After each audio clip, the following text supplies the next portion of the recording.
하이! 오늘은 SM 2탄을 할 거예요. 할 거예요! 와! 야, 근데 할 게 지금 너무 많아. 진도 왜? 지금 나갈 게 너무 많아. 하나씩 차근차근 해주셔야 돼. 진짜. 진도 언제 다 빼니? SM의 대서사시가 이 정도라는 거야. 와, 아니, SM만 해도 이런데 지금 언제 다 짚을지 모르겠어. 빅히트는 A형 시키자.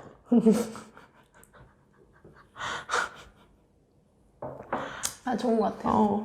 또, 빅히트의 또 식구가 되셨어, 지금. 그쵸. 빅히트 아니지. 이제 뭐라 그러더라? 하이브?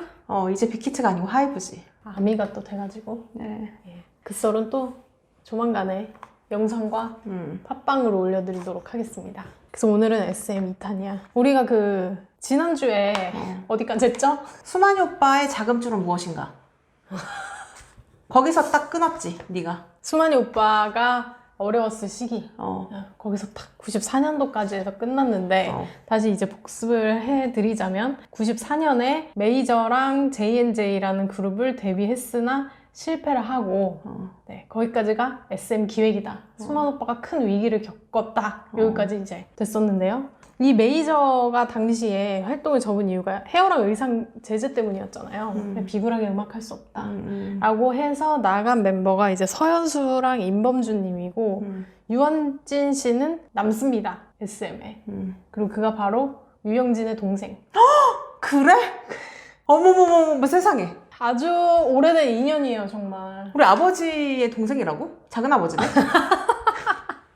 그래서 이분이 지금 현재는 쇼크웨이브 픽처스의 대표이사로 있으면서 2016년에 더치랑 헬이라는 중편 영화 2편을 각본 제작 연출을 했고요. 그리고 SM엔터의 전속 작곡가로 있는데 쭉 보면 최근에는 그냥 편곡 위주로 작업을 하는 것 같고 좀 여러분이 아실만한 노래는 H.O.T의 The Way That You Like의 작곡에 참여를 했고요. 그다음에 동방신기의 퍼플 라인, 왜, Something 요거 작곡 참여했고 또 유영진의 Dear My Family SM 콘에서 맨날 부르는 거잖아요. 네. 그거에도 이렇게 참여를 한 유한진 씨. 근데 형제가 이렇게 수뇌부에 들어와가지고 그러게. 그리고 SM에 풍파가 없었던 회사가 아니고 중간에 나간 멤버들이 많은데도 그 자리를 지켰다. 이거는 나는 사회생활도 이분들이 잘한다.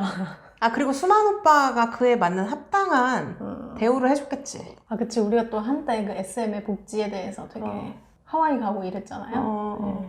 그런 것들에 대해서 부러워했었죠. 그래서 이런 상황에서 이제 수만이 오빠가 방배동과 월미도에 있던 카페를 청산하고 간신히 자금을 메우는데요. 이때 외국 상황을 좀 보셔야 되는데 수만이 오빠가 바비 브라운 영향을 받았다고 했잖아요. 근데 이 바비 브라운의 프로듀서가 모리스 스타라는 사람이에요.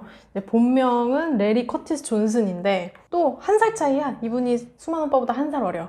근데 이제 이 사람이 1980년대 미국 상황을 보니까 지금 경제적으로 좀 안 좋고 그래서 바비 브라운 같은 흑인으로는 성공을 할 수가 없겠다. 왜냐면 경제 상황이 안 좋기 때문에 쩐을 낼 능력이 있는 백인들을 공략해야 된다. 라고 해서 백인 소년 5명을 모읍니다. 모아서 오빠가? 모리스 스타 오빠가 모아서 트레이닝을 시켜서 데뷔를 시킨 게 바로 뉴키즈 온 더 블락이에요. 그래서 수만이 오빠는 이 뉴키즈 온 더 블락의 전 세계적인 히트에 굉장히 영향을 많이 받고 이 10대 소년들을 트레이닝을 시켜서 데뷔를 하는 그런 방식을 우리나라에 이식을 해보자 라는 생각을 하게 된 거예요. 그래서 이 94년에 모든 그룹들이 다 망하고 사람들이 막 나갈 때 5명의 연습생이 있었던 거지. 그 연습생이 바로 H.O.T인 거죠. 전설의 시작이죠. 전설의 시작이죠, 진짜. 근데 이 진짜 뉴키즈 온 더 블럭이 얼마나 대단했냐면 전 세계적으로 7천만 장 이상의 앨범 판매고를 올렸고 그거 다 기억하실 거예요. 92년도에 내한했는데 그때 올림픽 체조 경기장에서 했었대요. 근데 40분 만에 공연이 중단되고 왜? 혼절해가지고? 너무 몰려들어서 이제 공연이 중단됐는데 그 일로 청소년 한 명이 사망하고 4, 50명 정도가 이제 기절하거나 중경상을 입는 큰 일이 발생을 하면서 이게 이제 우리나라 엔터사에도 되게 큰 충격이었지. 그쵸, 큰 충격이었죠. 그래서 이 이후로 이제 인기 가수들이 내한을 할 때마다 늘 그 사건이 이제 올라오면서 우려하고 경호를 강화하고 그리고 이때는 스탠딩석에 방석을 깔아놨었대요. 힘들면 앉아서 보라고? 그런가 봐. 그러니까 그게 되게 말이 안 되잖아. 이게 무슨 전국 노래자랑 같은 그런 시스템으로 지금 해놓은 거잖아요. 그거는 진짜 약간 사고가 날 수밖에 없는 상황이었다. 사실 그런 느낌이 있죠. 스탠딩석은 바가 안전하게 있고 뭘 잡고 있거나 통제가 잘 되거나 이래야 되는데 거기 그냥 방석 깔고 사람이 앉아있는데 뒤에서 몰려와봐. 깔리면 진짜 큰일 나지. 그래서 이제 여러모로 이제 좀 충격을 많이 남기게 되죠. 우리나라에. 그래서 하여간에 요 연습생들을 잘 키우기 위해서 유영진 씨 무대에 백댄서로도 세워요. 문희준 씨, 강타 씨. 네. SM은 그런 걸 많이 했어. 그치. SES 댄서로 신화 오빠들이 활동하기도 했고. 맞다. 랩도 막 맞아. 시키고 했었잖아. 그리고 윤호 씨도 다나 씨 백댄서 활동했었고. 이제 그게 일종의 트레이닝 과정이었던 거지. 뭐 최근에는 뭐 에스파의 누구지? 카리나? 그분이 이제 태민 원트에서 같이 이제 호흡을 맞췄었잖아요. 영상에서. 그러니까 그런 식으로 아무튼 활용을 잘 했던 것 같아, 이 당시에. 이제 그러면서 얘네들을 이제 데뷔를 시켜야 되겠다라고 해서 1995년에 SM 기획에서 SM 엔터테인먼트로 이제 사명을 바꾸고 설립을 하죠. 그리고 1996년에 이제 H.O.T가 드디어 데뷔를 합니다. 근데 처음부터 인기가 많았나? 저는 몰랐는데 사실 저는 캔디가 터졌지 전사후회는 안 터졌다고 생각했어요. 근데 그게 아니라 전사후회가 그래도 30만 장 이상의 판매고를 올리면서 잘 나갔대요. 가요톱10 10위까지 올라가고. 근데 표절 논란 때문에 방송사에서 이 노래를 순위에서 제외해버린 거야. 그래서 급하게 캔디로 활동을 한 거라고 하더라고요. 캔디도 1집이잖아요. 캔디도 1집이죠. 그때 당시에는 이제 타이틀 있고 후속곡 활동이 그치. 있고 이렇게 하던 시기니까 한 3개는 했어, 그때는. 맞아. 요즘 너무 빨라. 그러니까 앨범이 나오기가 힘든 구조인 것 같아. 너무 아깝잖아, 다른 노래들이. 그나마 뭐 최근에 오마이걸 살짝 설렜어 보다 약간 돌핀이 팬들이 약간 픽을 해가지고 그 곡까지 주목을 받는 그 정도 있겠다. 하여간에. 근데 이 당시에 표절 시기가 되게 많았는데요. 특히 이제 사이프러스 힐이라고 미국의 그 힙합 그룹의 음악을 굉장히 많이 온 것으로 보여요. 그래서 전사의 후회 같은 경우에는 또 우리 얘기를 다 해야 되잖아, 이런 거. 논란을.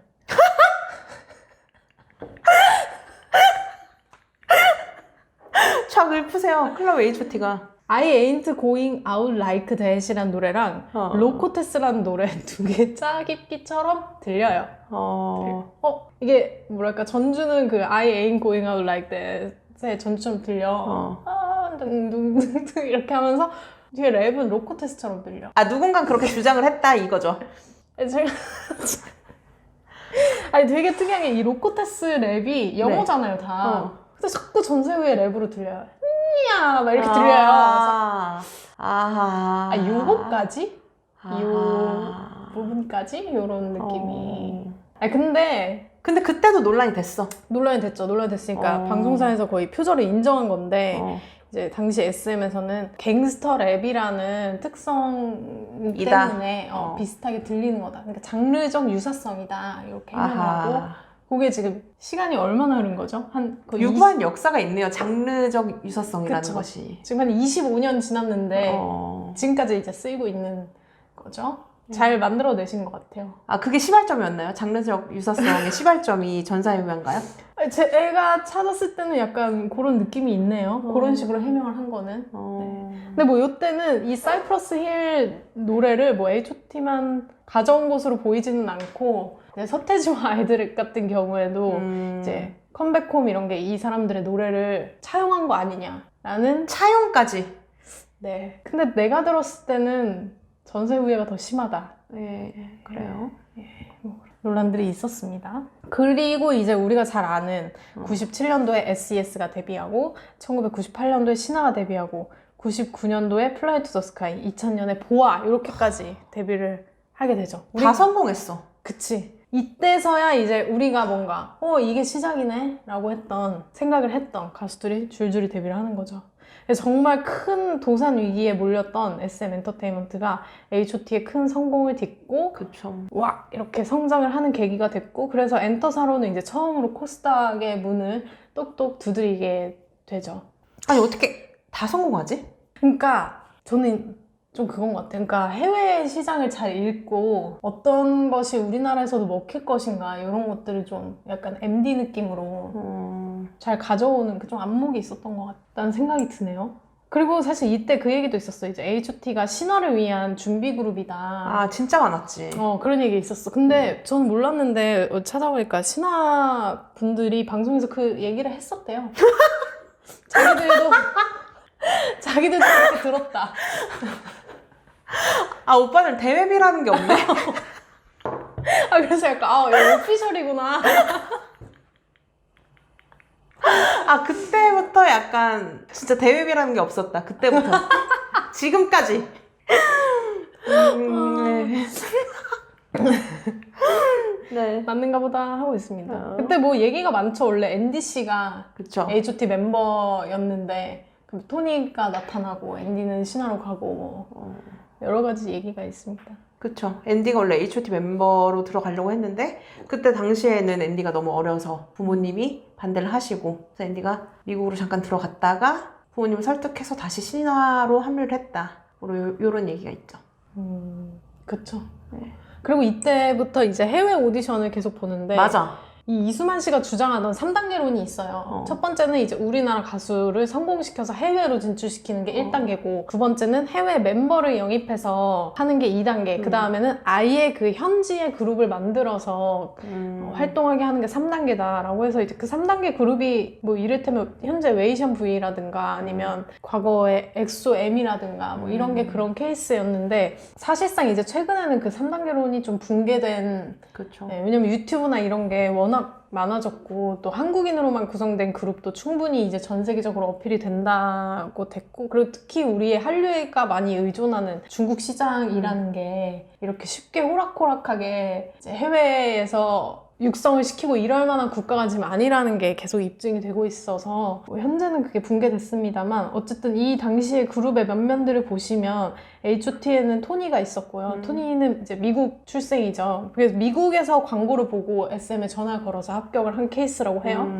그리고 유진 씨도 괌이고 그 다음에 슈 씨는 일본 제1교포죠. 그 다음에 신화에도 이제 앤디 씨가 있었고 에릭 씨는 어떤 거예요? 정말 모르겠네요. 유학생일까요?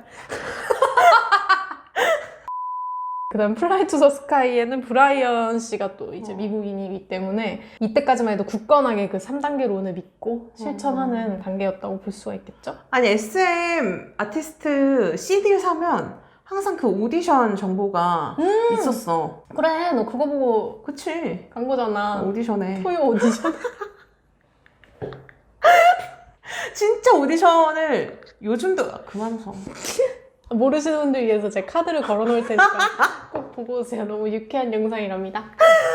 아니 근데 그때도 진짜 오디션을 열심히 했어.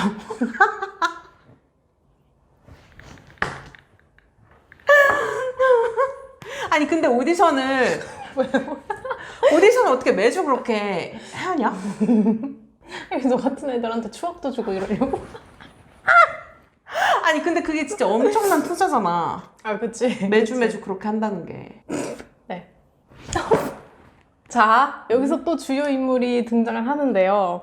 최진열이 우체국에서 일을 하던 정액을 발탁해서 데려왔었잖아요. 그리고 이 정액 씨는 SM에서 그 현진영 씨가 마약 파동으로 인해 가지고 위기를 겪고 많은 사람들이 나가는 거를 본 사람이잖아. 이 최진열 씨는 지난번에 얘기했지만 이 현진영 마약 사태 때 이후에 SM을 퇴사를 해서 서태지와 아이들의 매니저로 갔고 서태지와 아이들 팬 여러분들은 코털 아저씨라고 잘 알고 있는 분이세요. 그래서 이 최진열 씨가 나가면서 2인자였던 정액이 대표이사가 되거든요, SM에. 그러면서 이제 이분이 생각을 한 거야. 아, 관리를 안 하는 연예인은 굉장히 위험한 거구나 라는 생각을 이제 하게 돼서 처음으로 이제 숙소 생활이라는 걸 시키죠. 멤버들에게. 처음이야 그게. 그렇죠. 오. 그리고 이제 매니저도 그 멤버들과 함께 지내면서 이 멤버들의 일거수일투족을 관리하는 그런 시스템을 만들어낸 것이에요. 이분이. 그래서 우리가 막 그 이후에도 계속 SM은 약간 바른 청소년? 바른 아이들의 이미지가 있다는 얘기를 계속 했었잖아요. 뭐 의미 있나 싶지만요. 예. 근데 아마 어쨌든 관리되고 있다는 이미지는 있었지. 아, 그치. 뭔가 SNS도 굉장히 늦게 열고 이런 느낌이 있잖아. 뭐 유나 씨만 해도 10년 지나고 열었나? 뭔가 그런 것들이 아마 이제 과거에 크게 되었던 경험이 있기 때문에 아마 뭐 그래서 그런 게 아닌가 이런 생각이 드네요. 근데 이제 이때 김경욱 씨라는 사람이 들어와요. 김경욱 씨 진짜 말도 하기 싫은 인물인데 이제 이분이 1995년에 이벤트 회사에서 아르바이트를 하다가 나 엔터사에 취직을 해야겠다 이 생각을 했대요. 그래가지고 이제 면접을 봐가지고 합격을 한 게 SM 기획이었고 SM 기획에 입사를 해서 올라와서 넘버 3 자리까지 올라간 거예요. 근데 최진열 씨가 나가고 이제 정혜익과 김경욱의 대립관계가 된 거지. 누가 1인자가 될 것인가. 근데 거기서 정혜익 씨가 밀려났어. 근데 이거는 카더라예요. 그 당시에 그 H.O.T 팬들은 그 SM이 우리 가수를 굉장히 착취하고 특히 멤버를 차별한다고 생각했고 그리고 그 당시만 해도 그룹인데 솔로를 낸다? 그건 말이 안 됐거든? 근데 뭔가 문희준이나 강타에게 솔로의 기회를 주는 것 같다. 나머지 멤버들 쩌리 취급하는 것 같다. 그럼 그룹 붕괴 아니야? 막 이런 위기감이 있을 때였어요. 근데 정혜익이 나와서 회사를 차린다는 소문이 계속 있었어. 그래서 우리는 제발 좀 데리고 나갔으면 좋겠다. H들 싹 다. 싹 다. 그런 생각을 이제 했었는데 결론적으로는 정혜희 씨만 나갔거든요. 그리고 지난번에 말씀드렸듯이 이제 사이더스로 가서 사이더스의 가수 기획 쪽을 가서 G.O.D를 발굴을 하죠. 근데 김경욱 씨가 그 얘기를 이수만 씨에게 했던 것 같다. 그러니까 정혜익이 뭔가 H.O.T나 이런 애들을 데리고 빼내서 나가려고 한다는 류의 정보를 이수만 씨에게 흘려서 팽당한 것 같다 라는 카더라가 있습니다.